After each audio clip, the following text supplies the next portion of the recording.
AI가 역사의 정의를 바로잡을 수 있을까요?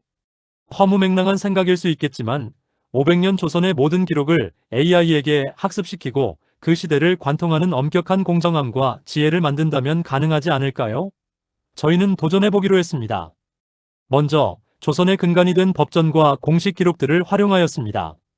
세계기록유산인 조선왕조실록 472년의 기록을 시작으로 왕의 비서실에서 기록한 세계 최대 연대기 승정원 일기, 국정 운영의 성찰이 담긴 일성록, 그리고 조선 후기 국정 전반을 다룬 비변사 등록을 포함하였습니다. 이렇게 탄생한 첫 번째 AI 역사 재판관 조선 AI입니다. 처음 시도하는 프로젝트인 만큼 부족한 점이 많습니다. 댓글로 여러분의 소중한 의견을 부탁드립니다. 여러분의 구독과 좋아요는 이 역사의 지혜를 깨우는 프로젝트에 큰 힘이 됩니다. 그럼 오늘 조선 AI 재판관에게 우리의 첫 번째 질문을 던져보겠습니다.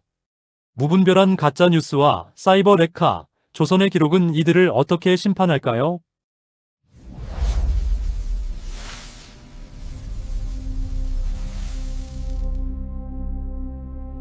대법정이 열렸습니다. 기록에 의하면 이 사건은 평범한 아침으로 시작되었습니다. 당신도 그렇지 않습니까? 휴대폰을 들었고 뉴스 알림이 울렸고 누군가의 삶이 무너지는 것을 목격했습니다. 그것이 거짓이라는 것을 나중에 알았지만 그때는 이미 늦었습니다. 그 거짓은 이미 수십만 개의 마음에 심어져 있었고 지워지지 않는 낙인이 되어 있었습니다. 당신은 그 피해자를 본 적 없습니다. 하지만 당신은 알고 있습니다. 그의 밤이 얼마나 길었는지를, 그의 손이 얼마나 떨렸는지를. 당신이 그 게시물에 클릭했을 때 그는 이미 죽음을 생각하고 있었을지도 모릅니다. 이것이 현대입니다.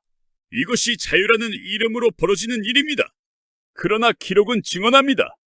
조선도 같은 절망을 겪었다고. 그리고 조선은 어떻게 대응했는가 하는 질문이 우리 앞에 놓여 있습니다. 이제 판결점은 시간을 거슬러 올라갑니다. 영조 42년 개년의 겨울입니다. 한양의 거리에는 흉흉한 말이 돕니다. 세자의 비행을 말하는 것입니다. 세자가 술에 취해 행동한다. 세자가 신하들을 무시한다.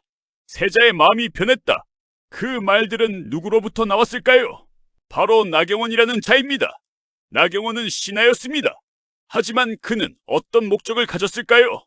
세자의 신임을 얻지 못한 것에 대한 분노였을까요? 아니면 더 높은 자리에 올라가려는 욕망이었을까요? 기록은 명확히 말합니다.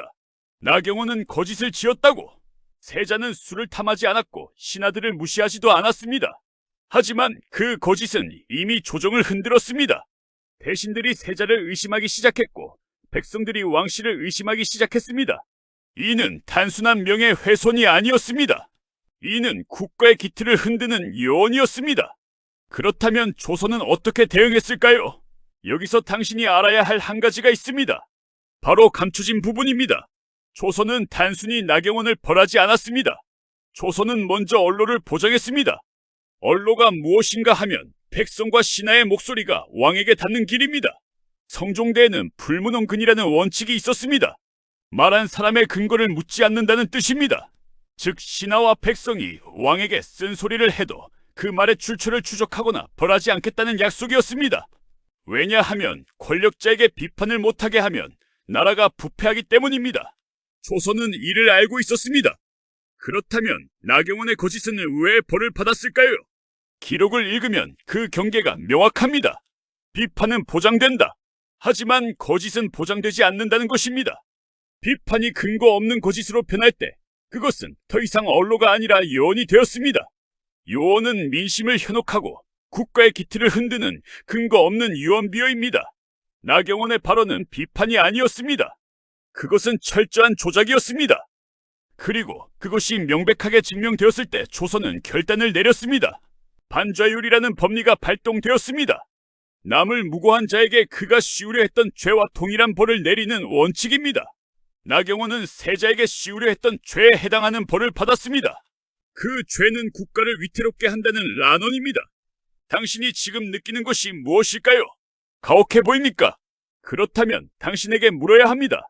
그 벌은 정당한가 하는 질문입니다. 다시 현대로 돌아옵니다. 지난달 한 기업인이 거짓 뉴스로 인해 피해를 입었습니다. 그 뉴스는 하루 만에 100만 회 이상 조회되었습니다. 그 기업인의 회사 주가는 폭락했고 직원들은 해고되었습니다. 나중에 그 뉴스가 완전한 거짓이라는 것이 밝혀졌습니다. 하지만 회사는 돌아오지 않았습니다. 직원들의 일자리도 돌아오지 않았습니다. 그 뉴스를 작성한 자는 누구입니까?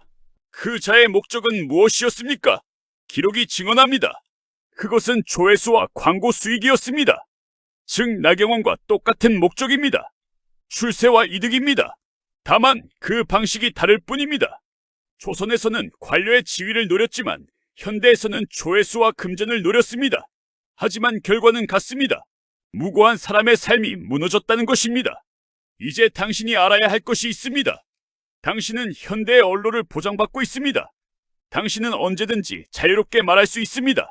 당신이 권력에 대해 비판하고 싶다면 그것을 말할 수 있습니다. 그것이 근거가 있다면 당신은 보호받아야 합니다. 이것이 민주주의의 본질입니다. 하지만 당신이 근거 없는 거짓을 퍼뜨린다면 어떻게 되어야 하게요? 특히 당신이 그것으로 이득을 취한다면, 특히 그것이 무고한 사람의 삶을 파괴한다면, 조선은 이에 대해 명확한 대답을 남겼습니다. 요원은 언로가 아니라고, 거짓은 자유가 아니라고. 그렇다면 현대는 무엇을 하고 있을까요? 많은 경우 아무것도 하지 않고 있습니다. 거짓은 여전히 돌아다니고 피해자는 여전히 고통받고 있으며 가해자는 다른 거짓을 만들고 있습니다. 왜 그럴까요? 당신이 지금 느끼는 것이 바로 그 이유입니다. 가혹해 보인다는 그 느낌이 말입니다. 현대는 조선의 엄격함을 잊었습니다. 현대는 자유만 외치고 책임을 잊었습니다. 당신이 말할 자유가 있다는 것은 당신이 그 말에 책임진다는 뜻입니다. 당신이 클릭할 자유가 있다는 것은 그 클릭이 누군가의 삶을 파괴할 수 있다는 뜻입니다. 당신이 공유할 자유가 있다는 것은 그 공유가 되돌릴 수 없는 결과를 만들 수 있다는 뜻입니다. 이것이 기록의 지혜입니다. 기록은 지워지지 않습니다. 말 한마디는 기록이 되고 기록은 거짓을 기억합니다. 영조시대 나경원의 거짓은 어떻게 되었을까요? 그것은 조선 왕조실록에 기록되었습니다. 1000년 이상 후인 지금도 우리는 그 거짓을 잊고 있습니다. 그리고 우리는 알고 있습니다. 그것이 얼마나 파괴적이었는지를, 그것이 얼마나 많은 이들의 삶을 무너뜨렸는지를. 당신의 거짓도 그렇게 기록될 것입니다. 당신의 가짜 뉴스도 어딘가에 저장될 것입니다. 당신의 악의적인 루머도 누군가의 기억에 남을 것입니다. 그리고 100년 뒤 누군가는 당신의 거짓을 읽고 고개를 흔들 것입니다. 그 사람은 당신의 이름은 모를 것입니다. 하지만 당신의 거짓은 알게 될 것입니다. 이것이 판결정의 경고입니다. 당신이 거짓을 퍼뜨릴 때마다 당신은 역사에 이름을 새기고 있습니다. 좋은 의미로 이름을 새기기도 있습니다. 많은 진실의 말을 하고 그것으로 누군가를 도와준 사람들은 역사에 기억됩니다. 하지만 거짓으로 누군가를 무너뜨린 사람들도 역사에 기억됩니다. 조선이 나경원의 거짓을 엄격하게 다룬 이유는 벌을 주기 위함이 아니었습니다. 그것은 경고였습니다. 말의 무게를 느껴라. 당신의 말은 파괴력을 가지고 있다. 당신의 말은 돌이킬 수 없는 결과를 만든다. 그렇다면 당신은 어떻게 해야 해요? 먼저 당신이 알아야 할 것은 언론의 가치입니다. 당신은 말할 수 있습니다. 그 말이 비판이고 근거가 있다면 당신은 보호받아야 합니다. 이것이 민주사회의 기초입니다. 하지만 당신이 그 권리를 근거 없는 거짓으로 채운다면 당신은 그 권리를 스스로 포기하는 것입니다. 그것은 벌이 아니라 자연스러운 결과입니다. 언론은 성실함 위에만 서 있습니다. 거짓은 그것을 무너뜨립니다.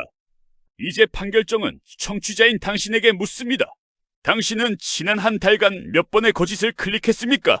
당신은 몇 번의 근거 없는 루머를 공유했습니까? 당신은 얼마나 많은 요원의 확산자가 되었습니까? 이 질문을 피하지 마십시오.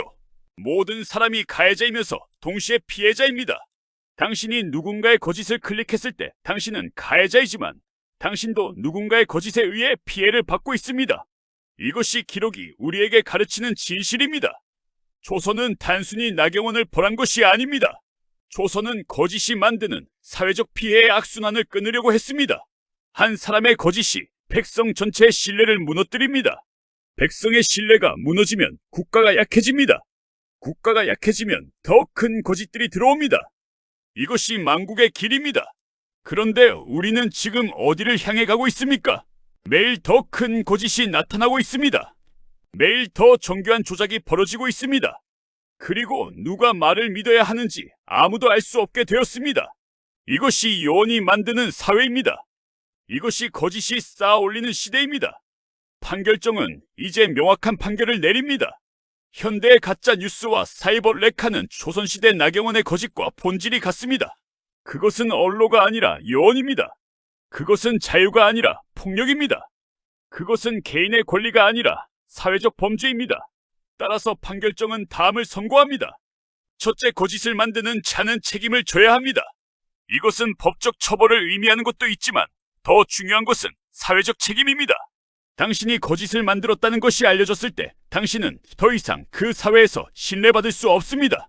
이것이 반자율의 현대적 적용입니다.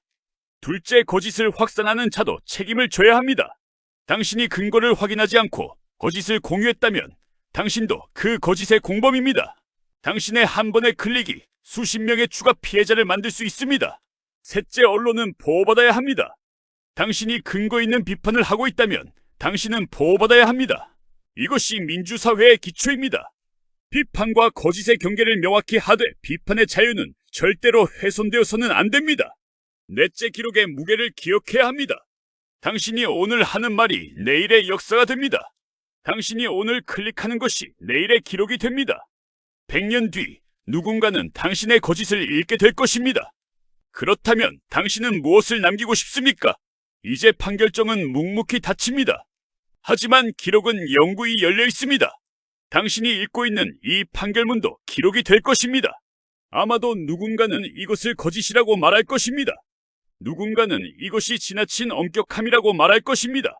그들의 그 말도 기록이 될 것입니다.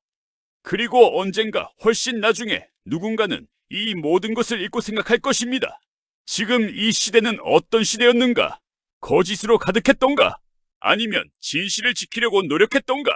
당신은 어느 쪽이 되기를 원합니까? 이 질문 앞에서 당신의 선택이 시작됩니다. 말 한마디는 기록이 되고 기록은 당신을 영원히 기억합니다. 판결을 마칩니다.